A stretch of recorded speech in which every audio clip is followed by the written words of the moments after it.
Good morning, my dear students. Welcome to Political Science online class.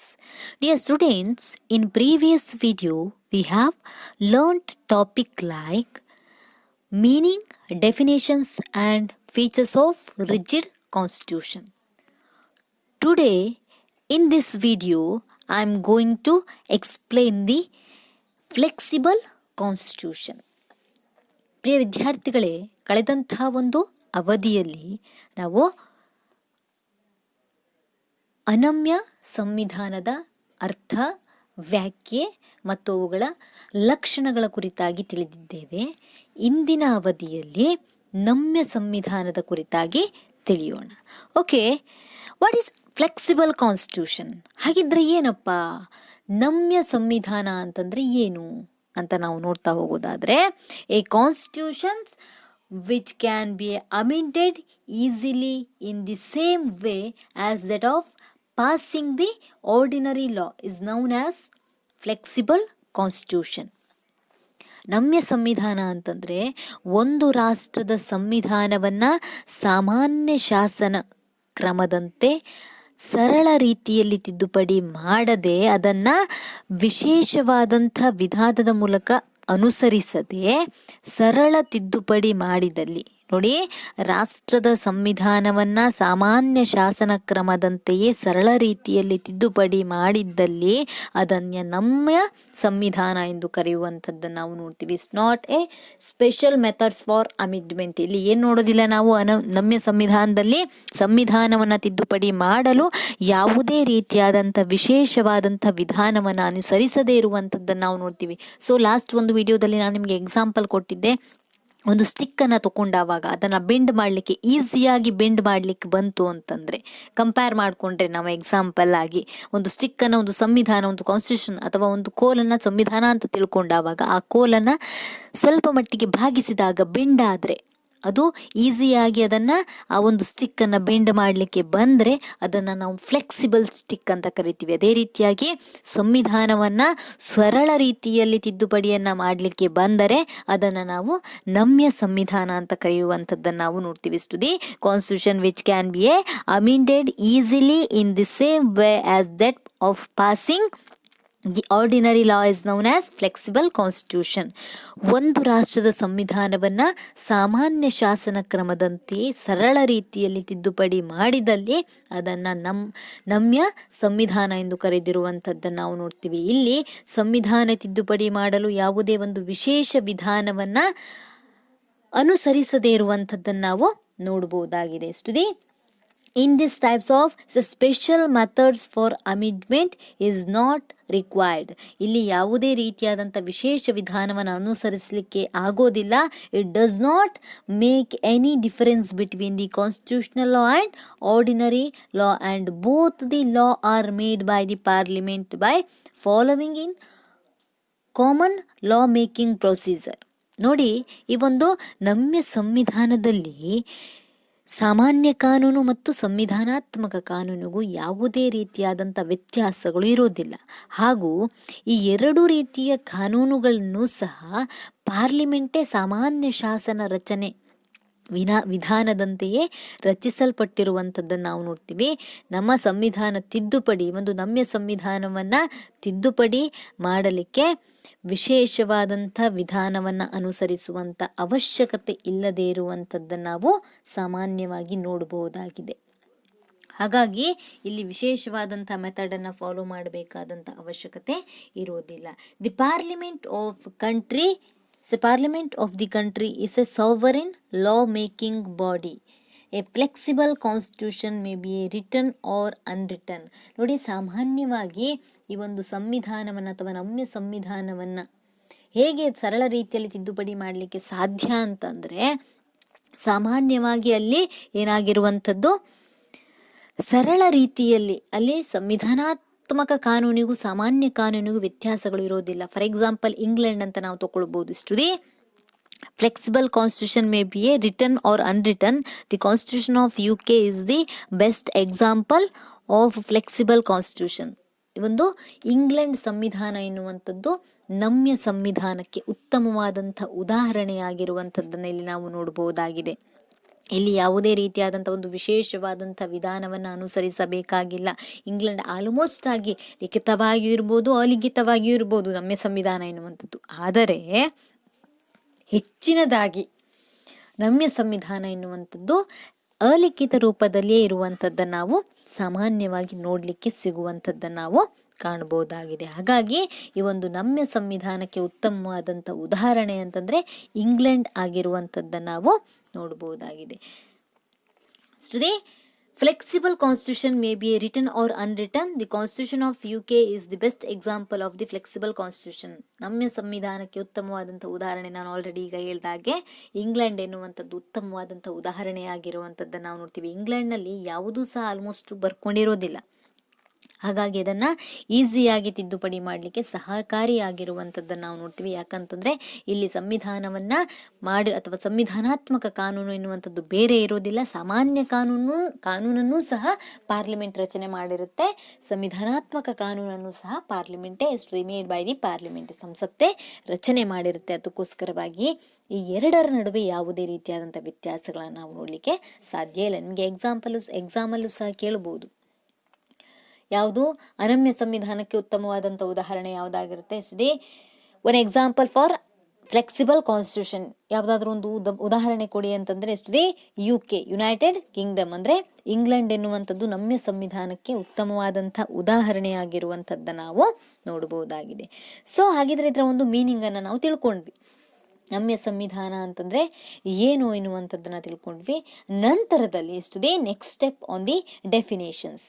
ಹಾಗಿದ್ರೆ ಈ ಒಂದು ನಮ್ಮ ಸಂವಿಧಾನದ ಕುರಿತಾಗಿ ವ್ಯಾಖ್ಯೆಗಳು ಏನಿದೆ ಎನ್ನುವಂಥದ್ದನ್ನು ನಾವು ತಿಳಿದುಕೊಳ್ಳೋಣ. Professor Garner said the flexible constitution plays is a constitutional law and ordinary law on the same footing. ಅಂದರೆ ಪ್ರೊಫೆಸರ್ ಗಾರ್ನರ್ ಅವರು ಏನು ಹೇಳ್ತಾರೆ, ನಮ್ಮ ಸಂವಿಧಾನವು ಸಂವಿಧಾನಾತ್ಮಕ ಕಾನೂನು ಮತ್ತು ಸಾಮಾನ್ಯ ಕಾನೂನು ಇವೆರಡನ್ನು ಸಮಾನ ಸ್ಥಾನದಲ್ಲಿಡುತ್ತದೆ ಎನ್ನುವಂಥದ್ದನ್ನು ಇಲ್ಲಿ ಹೇಳಿರುವಂಥದ್ದನ್ನು ನೋಡ್ತೀವಿ. ಸೊ ಸಮಾನ ಸ್ಥಾನ ಹೇಗಪ್ಪ ಇದು ಸಮಾನ ಸ್ಥಾನದಲ್ಲಿ ಇಡುತ್ತೆ ಅಂತಂದರೆ constitutional law and ordinary law are both the made by the parliament. ಸಂವಿಧಾನಾತ್ಮಕ ಕಾನೂನನ್ನು ಸಹ ಸಂಸತ್ತೇ ರಚನೆ ಮಾಡುತ್ತೆ. ಅದೇ ರೀತಿಯಾಗಿ ಸಾಮಾನ್ಯ ಕಾನೂನನ್ನು ಸಹಿತವಾಗಿ ಸಂಸತ್ತೇ ರಚನೆ ಮಾಡೋದ್ರಿಂದಾಗಿ ಇಲ್ಲಿ ಸಾಮಾನ್ಯವಾಗಿ ಎರಡು ಸಮನಾಗಿರುವಂಥದ್ದು ಅಂತ ಹೇಳಿರುವಂಥದ್ದನ್ನು ನಾವು ನೋಡ್ತೀವಿ. The flexible constitution place constitutional law and ordinary law is on the same foot. ಅಂದರೆ ಇಲ್ಲಿ ಸೇಮ್ ವೇ ಒಂದೇ ಅಳತೆಯಲ್ಲಿ ಅಥವಾ ಒಂದು ಸಮಾನ ದೃಷ್ಟಿಯಲ್ಲಿ ಎರಡೂ ಕಾನೂನು ಎನ್ನುವಂಥದ್ದು ನಿಂತಿರುವಂಥದ್ದನ್ನು ನಾವು ನೋಡ್ತೀವಿ. ಹಾಗಾಗಿ ಪ್ರೊಫೆಸರ್ ಗಾರ್ನರ್ ಅವರು ಸಹ ಇದೇ ರೀತಿಯಾಗಿ ಹೇಳಿರುವಂಥದ್ದನ್ನು ನಾವು ನೋಡ್ತೀವಿ. ಎರಡೂ ಸಹ ಸಂವಿಧಾನಾತ್ಮಕ ಕಾನೂನು ಸಾಮಾನ್ಯ ಕಾನೂನಿಗೂ ವ್ಯತ್ಯಾಸ ಇರೋದಿಲ್ಲ. ಯಾಕಪ್ಪ ಅಂತಂದರೆ it's not A constitution assembly is made by the constitution. ಇಲ್ಲಿ ಏನಾಗಿರೋದಿಲ್ಲ, ಸಂವಿಧಾನ ರಚನಾ ಸಭೆಯಿಂದ ಸಂವಿಧಾನ ಎನ್ನುವಂಥದ್ದು ರಚಿಸಲ್ಪಟ್ಟಿರೋದಿಲ್ಲ.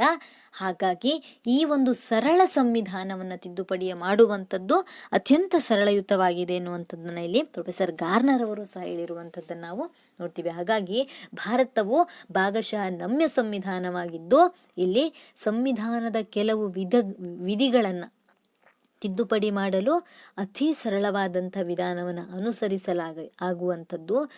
ಅದೇ ರೀತಿಯಾಗಿ ಕೆಲವೊಂದು ವಿಧಿಗಳನ್ನು ತಿದ್ದುಪಡಿ ಮಾಡುವಂಥದ್ದು ಅತ್ಯಂತ ಕಠಿಣಕರವಾಗಿರುವಂಥದ್ದನ್ನು ನಾವು ನೋಡ್ತೀವಿ. ನಮ್ಮ ಸಂವಿಧಾನ ಅಂತಂದರೆ, ಭಾರತ ಸಂವಿಧಾನ ತಿದ್ದುಪಡಿ ಅಂತಂದರೆ ಅಮೇರಿಕಾದಷ್ಟು ಕಠಿಣವೂ ಅಲ್ಲ, ಅದೇ ರೀತಿಯಾಗಿ ಇಂಗ್ಲೆಂಡ್ನಷ್ಟು ಸುಲಭವೂ ಅಲ್ಲ. ಅಂದರೆ ಇಲ್ಲಿ ಅಮೇರಿಕಾದಷ್ಟು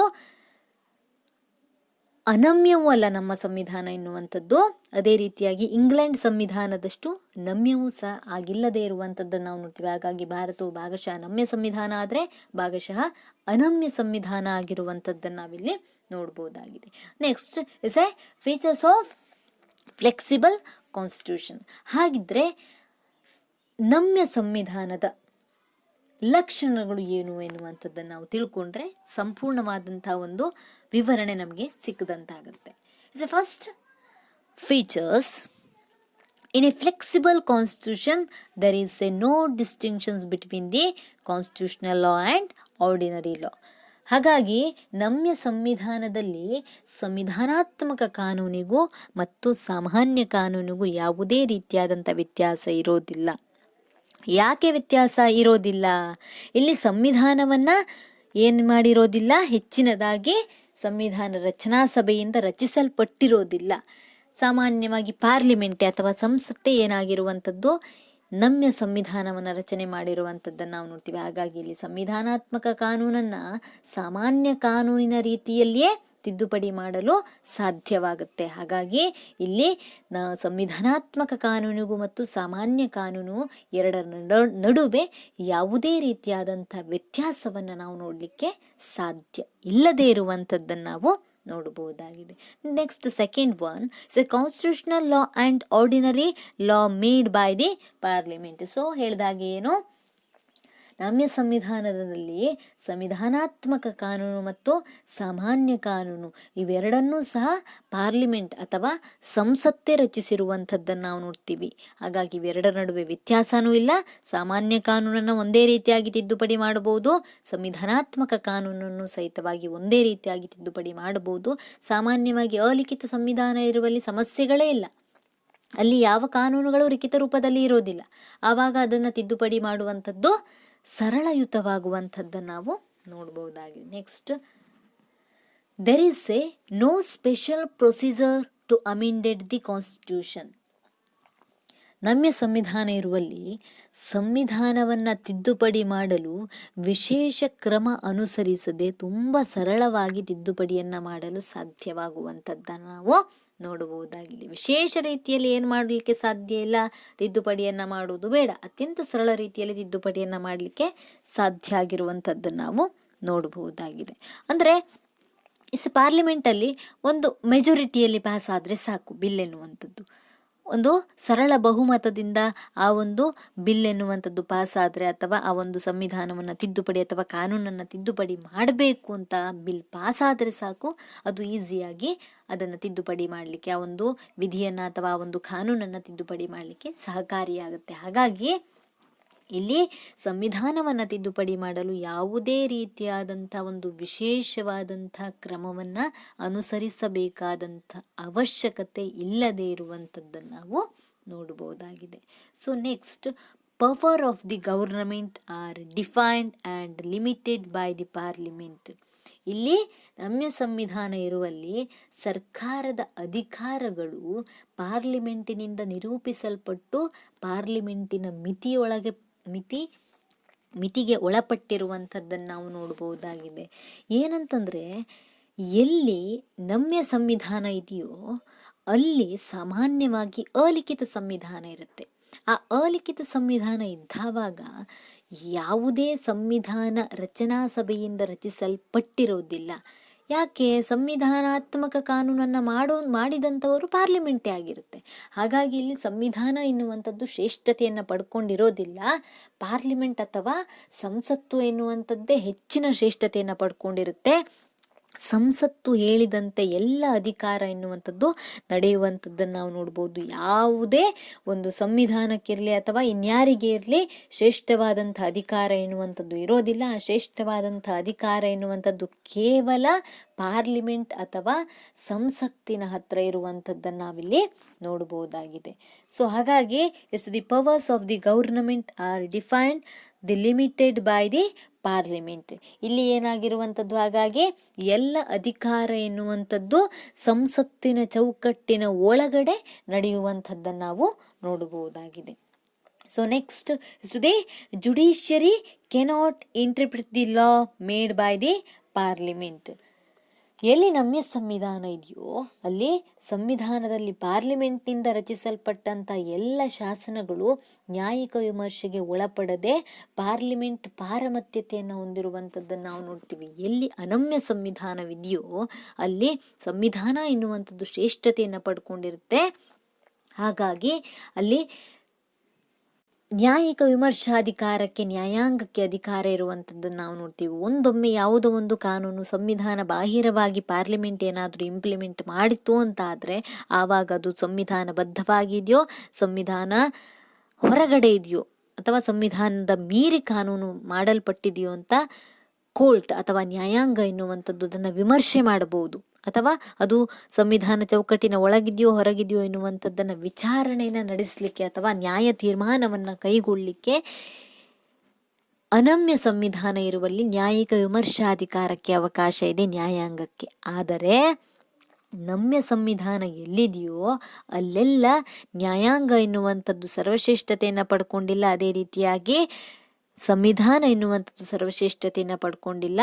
ಪಾರ್ಲಿಮೆಂಟ್ ತನಗೆ ಇಷ್ಟ ಬಂದ ರೀತಿಯಲ್ಲಿ ಕಾನೂನುಗಳನ್ನು ಮಾಡುವಂಥ ಅಧಿಕಾರ ಹೊಂದಿರುತ್ತೆ. ಅದನ್ನು ಯಾರೂ ಸಹ ಪ್ರಶ್ನೆಯನ್ನು ಮಾಡೋ ಹಾಗೆ ಇಲ್ಲದೇ ಇರುವಂಥದ್ದನ್ನು ನಾವು ನಮ್ಯ ಸಂವಿಧಾನವಿರುವಲ್ಲಿ ಕಾಣಲಿಕ್ಕೆ ಸಿಗುವಂಥದ್ದನ್ನು ನಾವು ನೋಡ್ತೀವಿ. ಹಾಗಾಗಿ ಈ ರೀತಿಯಾದಂಥ ನಮ್ಯ ಸಂವಿಧಾನವಿರುವಲ್ಲಿ ಪಾರ್ಲಿಮೆಂಟ್ ಶ್ರೇಷ್ಠತೆಯನ್ನು ಪಡ್ಕೊಂಡಿರುತ್ತೆ ವಿನಃ ಸಂವಿಧಾನ ಎನ್ನುವಂಥದ್ದು ಶ್ರೇಷ್ಠತೆಯನ್ನು ಪಡೆದುಕೊಳ್ಳದೇ ಇರುವಂಥದ್ದನ್ನು ನಾವು ನೋಡ್ಬೋದು. ಸೊ ಇವಿಷ್ಟು ಫೀಚರ್ಸ್ ಆಫ್ ಫ್ಲೆಕ್ಸಿಬಲ್ ಕಾನ್ಸ್ಟಿಟ್ಯೂಷನ್, ನಮ್ಯ ಸಂವಿಧಾನದ ಪ್ರಮುಖವಾದಂಥ ಲಕ್ಷಣಗಳು ಅಂತ ನಾವು ನೋಡ್ಬೋದು. ಸೊ ಈಗ ನಾವೇನೇನು ತಿಳ್ಕೊಂಡ್ವಿ, ಇಷ್ಟು the meaning of flexible constitution, definitions and features.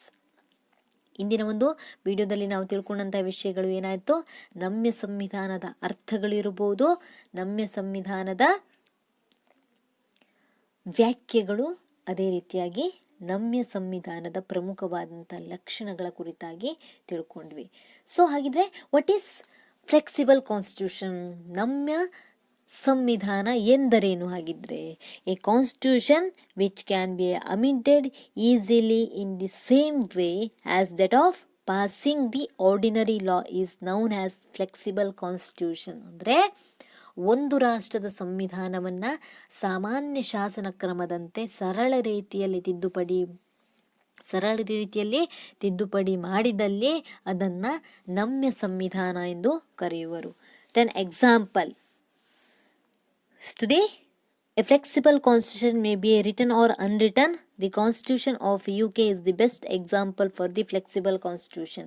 ಹಾಗಿದ್ರೆ ನಮ್ಯ ಸಂವಿಧಾನಕ್ಕೆ ಉತ್ತಮವಾದಂಥ ಉದಾಹರಣೆ ಎಂದರೆ ಯಾವಂತ ಕರೀಬೋದು, ಇಂಗ್ಲೆಂಡ್ ಸಂವಿಧಾನ ಎನ್ನುವಂಥದ್ದು ಉತ್ತಮವಾದಂಥ ಉದಾಹರಣೆ ಆಗಿರುವಂಥದ್ದನ್ನು ನಾವು ನೋಡ್ತೀವಿ. ಸೊ ಹಾಗಿದ್ರೆ ಈ ಒಂದು ನಮ್ಯ ಮತ್ತು ಅನಮ್ಯ, the distinctions between the or difference between the rigid constitution and flexible constitution. ಹಾಗಿದ್ರೆ ನಮ್ಯ ಸಂವಿಧಾನ ಮತ್ತು ಅನಮ್ಯ ಸಂವಿಧಾನಕ್ಕೆ ಇರುವಂತಹ ವ್ಯತ್ಯಾಸಗಳು ಏನು ಎನ್ನುವಂಥದ್ದನ್ನು ನಾವು ತಿಳ್ಕೊಂಡಾಗ, the rigid constitution or return constitution. Rigid constitution or in rigid constitution the constitutional law and constitutional law is a superior to on ordinary law. ನೋಡಿ, ಅನಮ್ಯ ಸಂವಿಧಾನ ಎಲ್ಲಿದೆಯೋ ಅಲ್ಲಿ ಸಂವಿಧಾನಾತ್ಮಕ ಕಾನೂನು ಎನ್ನುವಂಥದ್ದು ಅತ್ಯಂತ ಶ್ರೇಷ್ಠತೆಯನ್ನು ಪಡ್ಕೊಂಡಿದೆ. The flexible constitution. In flexible constitution there is no distinctions between the constitutional law and ordinary law. ಅನಮ್ಯ ಸಂವಿಧಾನ ಇರುವಲ್ಲಿ ಸಂವಿಧಾನಾತ್ಮಕ ಕಾನೂನು ಎನ್ನುವಂಥದ್ದು ಶ್ರೇಷ್ಠತೆಯನ್ನು ಪಡ್ಕೊಂಡಿದೆ. ಜೊತೆಗೆ ಸಂವಿಧಾನಾತ್ಮಕ ಕಾನೂನು ಸಂವಿಧಾನ ರಚನಾ ಸಭೆಯಿಂದ ರಚಿಸಲ್ಪಟ್ಟಿದ್ದರೆ, ನಮ್ಯ ಸಂವಿಧಾನದಲ್ಲಿ ಸಂವಿಧಾನಾತ್ಮಕ ಕಾನೂನನ್ನು ಮತ್ತು ಸಾಮಾನ್ಯ ಕಾನೂನು ಎರಡನ್ನೂ ಸಹಿತವಾಗಿ ಸಂಸತ್ತು ಎನ್ನುವಂಥದ್ದು ರಚಿಸಿರುವಂಥದ್ದನ್ನು ನಾವು ನೋಡ್ತೀವಿ. The rigid. Second one, rigid Constitution is a constitutional law is made by the Constituent Assembly as not by the Parliament. So the flexible constitutional law and ordinary law are made by the Parliament. ಅನಮ್ಯ ಸಂವಿಧಾನದಲ್ಲಿ ಸಂವಿಧಾನಾತ್ಮಕ ಕಾನೂನು ಮತ್ತು ಸಾಮಾನ್ಯ ಕಾನೂನಿಗೂ ವ್ಯತ್ಯಾಸ ಇರುತ್ತೆ. ಸಂವಿಧಾನಾತ್ಮಕ ಕಾನೂನನ್ನು ಸಂವಿಧಾನ ರಚನಾ ಸಭೆಯಿಂದ ರಚಿಸಲ್ಪಟ್ಟಿದ್ದರೆ, ಸಾಮಾನ್ಯ ಕಾನೂನು ಎನ್ನುವಂಥದ್ದು ಪಾರ್ಲಿಮೆಂಟ್ ಅಥವಾ ಸಂಸತ್ತಿನಿಂದ ರಚಿಸಲ್ಪಟ್ಟಿರುತ್ತೆ. ಆದರೆ ನಮ್ಯ ಸಂವಿಧಾನದಲ್ಲಿ ಸಂವಿಧಾನಾತ್ಮಕ ಕಾನೂನು ಮತ್ತು ಸಾಮಾನ್ಯ ಕಾನೂನು ಎರಡನ್ನೂ ಸಹಿತವಾಗಿ ಪಾರ್ಲಿಮೆಂಟ್ ಅಥವಾ ಸಂಸತ್ತು ರಚನೆ ಮಾಡಿರುವಂಥದ್ದನ್ನು ನಾವು ನೋಡಬಹುದು. Next, there is a special procedure to amended the constitution to the rigid constitution. In flexible constitution there is no special procedure to the amended the constitution. ಅನಮ್ಯ ಸಂವಿಧಾನದಲ್ಲಿ ಸಂವಿಧಾನವನ್ನು ತಿದ್ದುಪಡಿ ಮಾಡಲು ವಿಶೇಷ ಕ್ರಮವನ್ನು ಅನುಸರಿಸಬೇಕಾಗತ್ತೆ. ಆದರೆ ನಮ್ಯ ಸಂವಿಧಾನದಲ್ಲಿ ಸಂವಿಧಾನ ವಿಧಿಗಳನ್ನು ತಿದ್ದುಪಡಿ ಮಾಡಲು ಯಾವುದೇ ರೀತಿಯಾದಂಥ ಒಂದು ವಿಶೇಷವಾದಂಥ ವಿಧಾನವನ್ನು ಅನುಸರಿಸದೆ ಸರಳ ರೀತಿಯಲ್ಲಿ ತಿದ್ದುಪಡಿ ಮಾಡಲು ಸಹಕಾರಿಯಾಗಿರುವಂಥದ್ದನ್ನು ನಾವು ನೋಡ್ತೀವಿ. Next is to the rigid constitution or the powers of the government are defined the limited by the Constitution. In flexible constitution, powers of the government are defined the limited by the parliament. ಸಂವಿಧಾನಾತ್ಮಕ ಕಾನೂನಿನಲ್ಲಿ ಸರ್ಕಾರ ಇರಬಹುದು, ಸಂವಿಧಾನಾತ್ಮಕ ಕಾನೂನಲ್ಲ, ಈ ಒಂದು ಅನಮ್ಯ ಸಂವಿಧಾನದಲ್ಲಿ ಸಂವಿಧಾನಬದ್ಧವಾಗಿ ಸರ್ಕಾರಗಳು ಅಥವಾ ಸಂಸತ್ತು ನಡೆದುಕೊಳ್ಳಬೇಕಾಗತ್ತೆ. ಆದರೆ ನಮ್ಯ ಸಂವಿಧಾನ ಇರುವಲ್ಲಿ ಪಾರ್ಲಿಮೆಂಟ್ ಎನ್ನುವಂಥದ್ದು ತನ್ನೆಲ್ಲ ಅಧಿಕಾರವನ್ನು ಚಲಾಯಿಸುವಂಥ ಅಧಿಕಾರವನ್ನು ಹೊಂದಿರುತ್ತೆ. Rigid constitution judiciary interpret the law made by the parliament. In flexible constitution is to the judiciary cannot interpret the law made by the parliament. ಇಲ್ಲಿ ಸಂಸತ್ತು ಎಲ್ಲಿ ಅನಮ್ಯ ಸಂವಿಧಾನ ಇದೆಯೋ ಅಲ್ಲಿ ಸಂಸತ್ತು ಮಾಡಿದಂಥ ಕಾನೂನು ಸಂವಿಧಾನ ಬಾಹಿರವಾಗಿದೆಯೋ ಸಂವಿಧಾನ ಚೌಕಟ್ಟಿನ ಒಳಗಡೆ ಇದೆಯೋ ಎನ್ನುವಂಥದ್ದನ್ನು ಜಡ್ಜ್ ಮಾಡುವಂಥದ್ದು ಇಲ್ಲಿ ಜುಡಿಷಿಯರಿಗೆ, ನ್ಯಾಯಾಂಗಕ್ಕೆ ಅಧಿಕಾರ ಇರುವಂಥದ್ದನ್ನು ನಾವು ನೋಡ್ತೀವಿ. ಆದರೆ ನಮ್ಯ ಸಂವಿಧಾನ ಇರುವಲ್ಲಿ ಈ ರೀತಿಯಾಗಿ ನ್ಯಾಯಾಂಗಕ್ಕೆ ನ್ಯಾಯಿಕ ವಿಮರ್ಶಾಧಿಕಾರ ಎನ್ನುವಂಥದ್ದು ಇರೋದಿಲ್ಲ. ನ್ಯಾಯಾಂಗ ಎನ್ನುವಂಥದ್ದು ಸಂಪೂರ್ಣವಾಗಿ ಹೊರಗಡೆ ಇರುತ್ತೆ. ಅದಕ್ಕಾಗಿ ಪಾರ್ಲಿಮೆಂಟ್ ಎನ್ನುವಂಥದ್ದು ತನ್ನ ಎಲ್ಲ ಒಂದು ಅಧಿಕಾರವನ್ನು ಚಲಾಯಿಸುವಂಥ ಅಧಿಕಾರ ಹೊಂದಿರುತ್ತೆ, ಅದು ನಮ್ಯ ಸಂವಿಧಾನದಲ್ಲಿ. ಸೊ ಇವಿಷ್ಟು ವ್ಯತ್ಯಾಸಗಳು, ಅನಮ್ಯ ಮತ್ತು ನಮ್ಯ ಸಂವಿಧಾನದ ನಡುವಿನ ವ್ಯತ್ಯಾಸಗಳು ಎನ್ನುವಂಥದ್ದು. So next we will discuss is essential of an ideal constitution. ಮುಂದಿನ ಒಂದು ಅವಧಿಯಲ್ಲಿ ನಾವು ಆದರ್ಶ ಸಂವಿಧಾನದ ಅಗತ್ಯ ಅಂಶಗಳ ಕುರಿತಾದಂತೆ ತಿಳಿಯೋಣ. Thank you.